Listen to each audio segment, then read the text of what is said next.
So what makes a good data set? I think, Stephen, maybe you asked me this in Slack earlier this week, which is like, how do you actually produce a really good data set? There are a couple of things you can think about here is like, at one end, all you need is something that works, right? So like, if you get enough images and you can train it and it like produces something cool, like I would just say that's a good data set. Like, it doesn't really matter. Like, don't overthink it too much. Like, start at like, here's what I have and here's what it like will work well. Um, from there, it's like something that works really, really well, which is enough images and they're all of good quality. And then it's like at the high end, it's like a data set that I explicitly make for stuff, which is like enough images and all images similar. So I don't know if anyone watched that Scott Eaton video that I talked about last week, but he goes through and he talks about how he first trained his data set on like photographs of models and figure drawing models that he already had, like just from like years of collecting them. And then he noticed that like the lighting was never right. So Scott Eaton being Scott Eaton and having access to a photo studio and models, like brought all these models in and shot them all using the exact same lighting specifications and then trained a model on that. And like when you train a model on that, like all the lighting is the exact same that was trained on. So when he like then uses his pix-to-pix model and feeds it drawings, the lighting lines up perfectly. So like that's at the extreme end of like, here's how to create the best, most perfect data set. And I assume none of us will have the time to do that in the next couple weeks, maybe ever. But like, if you have that like very unique capability, like that's like the extreme level of data sets. So I'm gonna show a couple data sets. These are like real data sets that people have made.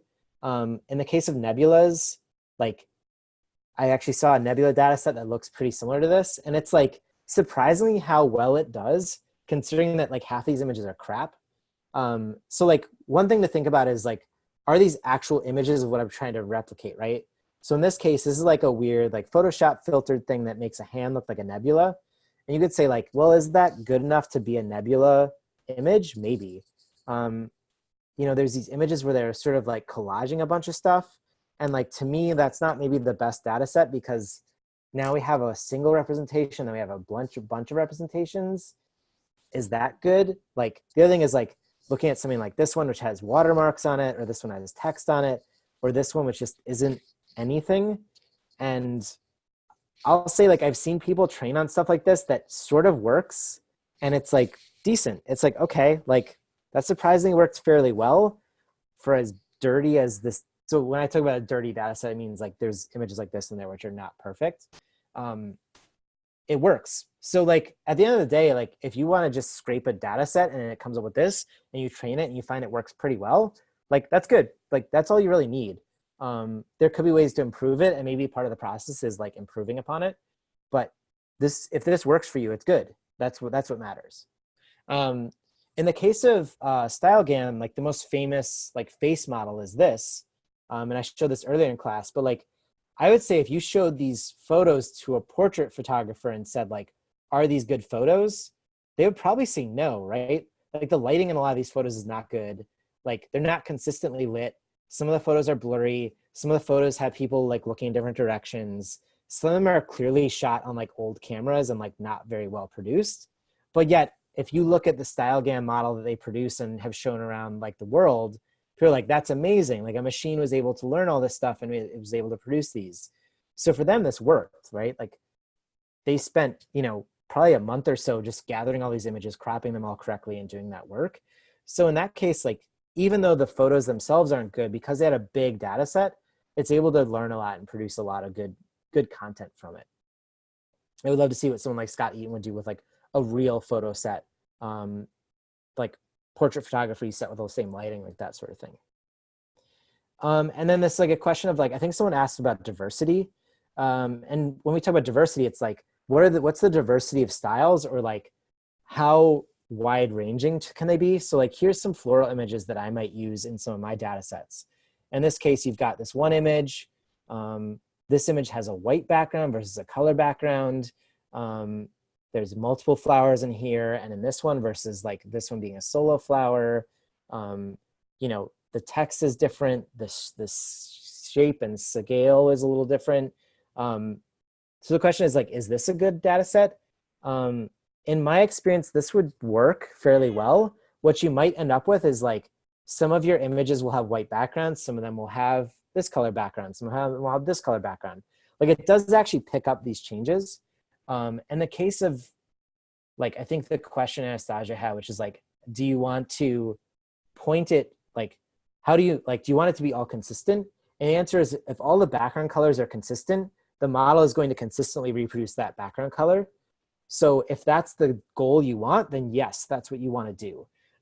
If I only wanted the StyleGam to produce red flowers, I'd have to collect a data set of only red flowers. And that might be harder than like collecting a data set of some red and some blue and some white flowers. So a lot of it just comes down to like, what do you have available to you and how can you manipulate it in a way that you expect it to happen? And this is just like, this is the art, this is the challenge of making a data set. This is why it is this is why it is the creative task, is like making these choices is the creativity, and understanding how to manipulate stuff is also the creativity of the work you have. And then finding the things and making the same crops and choosing what crop you want to use, that's the challenge. And lastly, like, let's talk a little bit about copyright because we should talk about this. So for my class, like, I personally think that you should be able to use whatever images you want. If you have a collection of comic books that clearly are probably copyrighted by someone, like using a StyleGam model is totally within reason for this class. Now, if you were to go exhibit that model and like take it around to art shows or sell prints of it, we might be walking into a gray area where like you're making money off someone's prior work. And that's like copyright law, which I won't claim to even totally understand. So it's just like, be smart about it. You know, don't try to sell prints of a StyleGam model unless you've like maybe gotten permission from the artist. I'm sure you can make an argument that it's a new type of use or that sort of thing. And like, if you want to be, you know, I don't know, stuck in court for years, like you're welcome to do that. The other thing I'll also say is like, for our class in particular, like think about what you're doing before doing it.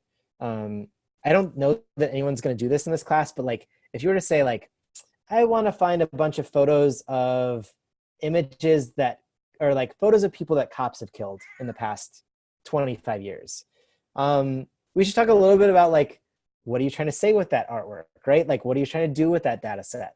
Will that be offensive? Will that hurt people's feelings? Like, so, you know, just be smart about what you're doing before like showing it off.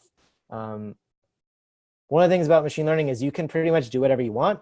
Like it's all possible within the realm of possibilities, but we should be thinking about whether or not what we're making is interesting or right, or is thought-provoking, or is just hurtful. So just something to think about like when you're making a data set. I haven't heard anyone say anything that I think would be problematic, but like, you know, worth thinking about.